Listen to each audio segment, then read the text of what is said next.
આપણા સનાતન ધર્મના સ્તંભ છે. ગીતાનું જ્ઞાન અને એના દ્વારા બુદ્ધિનો દીવો પ્રકાશે, માણસ પ્રબુદ્ધ બને અને જ્ઞાનની જ્યોતિના અજવાળે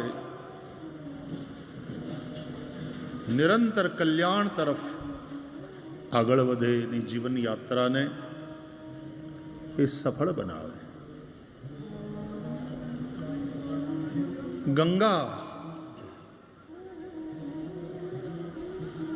આપણી સંસ્કૃતિ નદીઓના કિનારે ખીલી છે.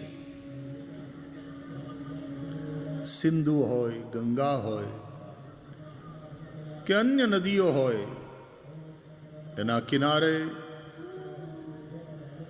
માનવો વસ્યા, બીજા બધા જીવો, એને માટે પણ એ નદીઓનું પાણી એ જીવન છે.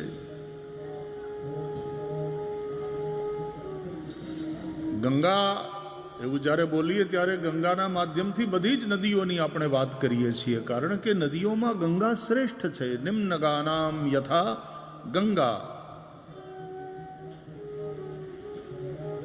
ગંગાને પણ લોકમાતા કહેવામાં આવી છે. નદીઓનું જળ અને નિર્મલ હોય, એ પર્યાપ્ત માત્રામાં હોય તો એ નદીઓ આપણા ખેતરને સિંચે. ચોમાસા સિવાયના સમયમાં પણ ધન ધાન્યથી આ ધરતી ભરપૂર રહે. પીવાનું પાણી, શુદ્ધ પાણી મળી રહે તો નિરામય જીવન માણસ જીવી શકે. આપ સૌ જાણો છો કે મોટા ભાગના રોગ પ્રદૂષિત જળને કારણે થાય. એટલે નદીઓ એમાં નિર્મળ વારી વહેતું હોય અને પર્યાપ્ત માત્રામાં વહેતું હોય, અવિરલ ગતિથી વહેતું હોય તો ઘણું ખરું નદી પોતે જ પોતાની જાતને નિર્મળ બનાવી લે છે. બહુ નદીઓને બાંધીશું, એના પ્રવાહને આપણે અવરોધીશું તો જળની નિર્મળતા ક્યાંક ને ક્યાંક બાધિત થવાની. અને એને બદલે નદીઓના કિનારે રહેલા વસેલા ગામ અને શહેરો પોતાનું ગંદુ પાણી જ્યારે નદીઓમાં વહાવે તો નદીઓનું પ્રદૂષણ વધવાનું અને એને કારણે રોગોની સંખ્યા પણ વધવાની, રોગોનું પ્રમાણ વધવાનું, લોકોનું આરોગ્ય જોખમાશે. ત્રીજું, ગંગા गाय। गाय से मतलब है संपूर्ण हमारी कृषि व्यवस्था, क्योंकि हमारी जो व्यवस्था है वो कृषि आधारित है। आज भी भारत कृषि प्रधान राष्ट्र माना जाता है, और जब हम कृषि की बात करते हैं तो गाय और गोवंश की बात करते हैं, क्योंकि बिना गाय और बिना गोवंश के कृषि संभव नहीं है। और यदि संभव है तो केमिकल फर्टिलाइजर्स અને આધુનિક જંતુનાશકો એક પ્રકારનું ઝેર છે। એ ધરતીને પણ વિષયુક્ત કરે છે, અને ધરતીમાં જે વવાયેલું હોય એ પેદા થતું અનાજ કે શાકભાજી કે ફળો કંઈ પણ, એ બધું જ વિષયુક્ત બને અને એને કારણે પણ માણસનું આરોગ્ય જોખમાય. જે થઈ રહ્યું છે આપણે બધા જોઈ રહ્યા છીએ, આપણે સાક્ષી છીએ. તો કૃષિ ગાય અને ગોવંશ આધારિત, અને એટલા માટે ગાય એને આપણે વિશ્વની માતા કહી. ગાયથી મળતા બધા જ દ્રવ્યો, માત્ર દૂધ નહીં, ગૌમૂત્ર હોય, ગોમય હોય, બધા જ દ્રવ્યો એને આપણે પવિત્ર અને બહુ મહત્વપૂર્ણ માન્યા છે. યજ્ઞ ગાય વગર થઈ જ ન શકે. જૂના જમાનામાં ઋષિઓ યજ્ઞ માટે થઈને એક ગાયને અલગ જ રાખતા. એ ગાયનું ઘી, એના દૂધ, દહીં, ઘી ઇત્યાદિથી બનેલું પંચામૃત, કારણ કે પંચામૃતમાં 5માંથી 3 વસ્તુ તો ગાયથી જ પ્રાપ્ત થાય છે. પછી સાકર અને મધ, એ બીજા 2 ઉમેરીએ એટલે પંચામૃત થાય. ગોમયથી યજ્ઞશાળાને લીપવી પડે.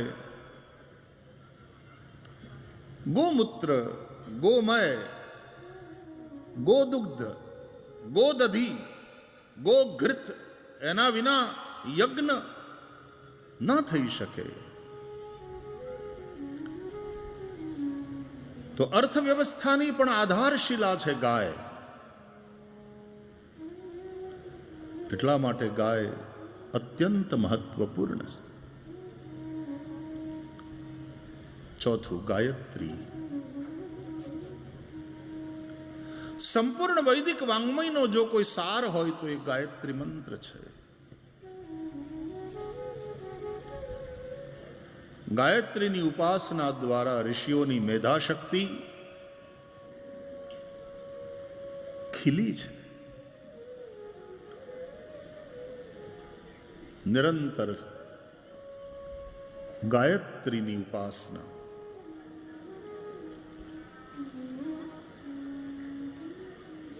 ત્રણેય વેદોમાં, વેદત્રયીમાં ગાયત્રી છે. તો એ જ્યાં ગાયત્રી મંત્ર છે તે એ વેદનો સાર છે. ગાયત્રીનું આટલું બધું મહત્વ છે. ગાનારની રક્ષા કરે છે એટલા માટે ગાયત્રી કહેવાય. અને એમાં જે સવિતાના ધ્યાનની વાત કરવામાં આવી, તત્સવિતુઃ વરેણ્યમ ભર્ગો દેવસ્ય ધીમહિ.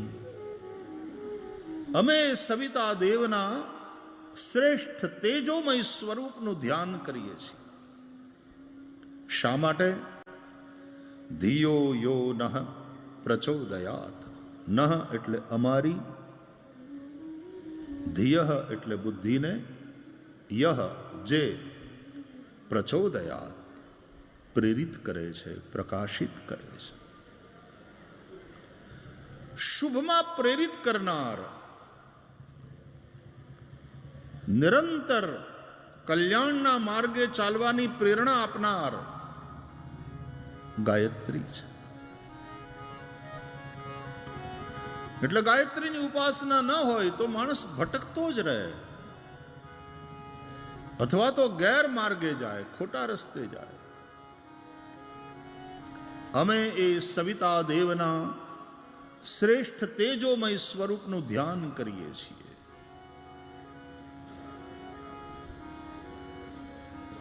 સવિતાનો સામાન્ય અર્થ સૂર્ય એવો થાય છે, પણ ગાયત્રી મંત્રમાં જે સવિતાના ધ્યાનની વાત કરી છે વેદોએ, એ સવિતા એટલે માત્ર આકાશમાં દેખાતા આ સૂર્યનારાયણ નહીં, એ પ્રત્યક્ષ દેવ છે, એ આદિદેવ છે. પણ ગાયત્રીમાં જે સવિતાની વાત છે એ સકલ સૃષ્ટિનો જે પ્રસવિતા છે, અનંતાનંત બ્રહ્માંડનો જે પ્રસવિતા છે, જન્મ આપનારો. ઉપનિષદો કહે છે, યતો વા ઇમાની ભૂતાની જાયન્તે યેન જાતાની જીવંતી યત પ્રયંતિ અભિસંવિશંતિ તદ વિજિજ્ઞાસસ્વ તદ બ્રહ્મેતિ. ગાયત્રી મંત્રમાં જે સવિતાની વાત છે પરબ્રહ્મ પરમાત્માની વાત છે, જેનાથી અનંતાનંત બ્રહ્માંડો પ્રગટ થાય છે. અનંતાનંત બ્રહ્માંડોને જે પોતાની અંદર ધારણ કરે છે અને અનંતાનંત બ્રહ્માંડોને એક સમયે જે પોતાની અંદર પાછા સમેટી લે છે, એ પરબ્રહ્મ પરમાત્માનું અમે ધ્યાન કરીએ છીએ. આ ગાયત્રી આમ જો તો યુનિવર્સલ મંત્ર છે. આ લોકોને અત્યારે તો ધાર્મિક સંકીર્ણતા કરતા ધાર્મિક કટ્ટરતા વધારે ખતરનાક છે અને વિશ્વ આખાને હેરાન કરી રહી છે આ ધાર્મિક કટ્ટરતા. મેરી વ્યાસ